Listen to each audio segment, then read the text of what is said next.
everyone, let me introduce myself. My name is Diva Putri Julkarnain. I am originally from Purwakarta.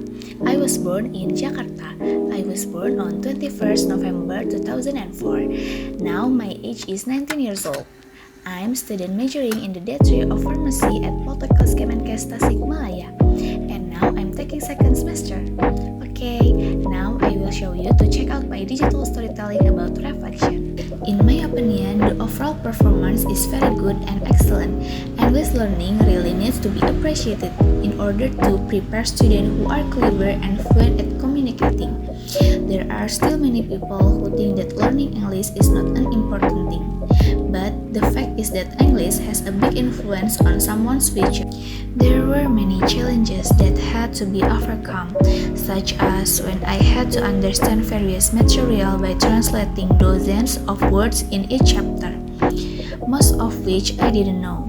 Look for definition of familiar and unfamiliar words, especially those related to pharmaceutical vocabulary, and pronounce words that are sometimes difficult to pronounce.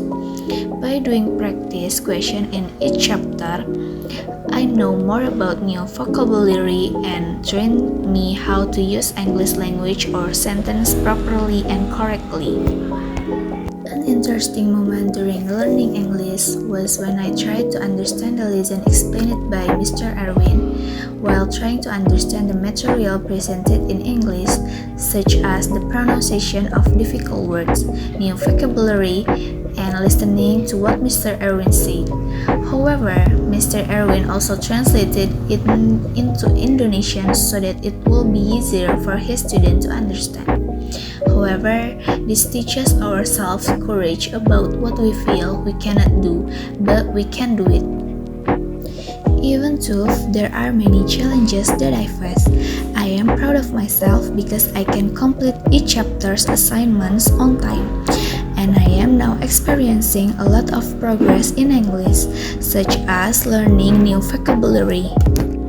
During one full semester, I learned a lot about diseases, their causes, and how to deal with them, starting from skin, hair and nails, ears and eyes, endocrine and lymphatic system, hepatic system to reproductive system.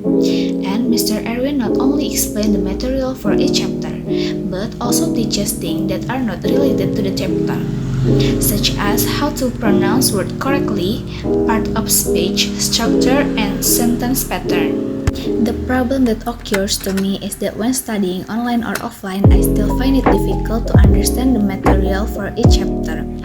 And when I'm given assignment or quizzes, I apply quizzes or Quizlet for some question. I still need a translator application to translate the question. Plus, the scores on some of my quizzes are still low. Sometimes I feel like I cannot finish them. But one time I felt very excited when taking a quiz because I felt that learning profile wouldn't be boring. That way I have to learn a lot more, be more enthusiastic in looking for various definitions to gain different knowledge, and add new vocabulary by understanding the assignment that have been given. Based on what I have learned, the final result is the most awaited thing.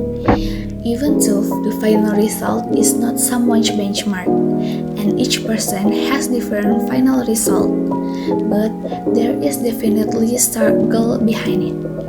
Although my progress has been gradual, I'm proud of my unwavering commitment to learning. My journey is a testament to the power of persistent and transformative impact of a basic understanding of the English language. In my opinion, the score I deserve to get at taking English courses has increased to 90. Although I still have a lot to learn, but I feel that my English has improved a lot from before. Don't give up and keep pushing. Appreciate the process you are going through. There will definitely be a rainbow afterward. Thank you for watching. See you next time. Bye bye.